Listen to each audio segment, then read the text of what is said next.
Paano mo malalaman kung ready ka na sa next level ng pagbabago ng buhay mo? Hindi dahil perfect ka na, hindi dahil mayaman ka na, or productive ka na. Yung tunay na sign na ready ka na, yung vibration mo. Lahat kasi tayo energy. Kung ano nararamdaman mo, palagi.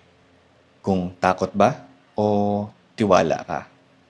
Kung galit ba o kapayapaan ba. Yun yung frequency mo. Tandaan mo, ang universe ay parang salamin.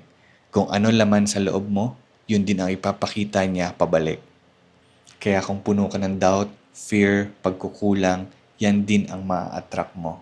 Pero kapag kabuo ang loob mo, may tiwala ka kahit wala pang ebidensya, doon nagsisimula magbago ang mundo mo. Kasi si Lord hindi sumisigaw. Maririnig mo lang siya kapag tahimik ang loob mo. Kapag hindi ka na naghihingi ng validation. Kasi malinaw na kung sino ka at ano ang gusto mo. Yan ang tinatawag na alignment.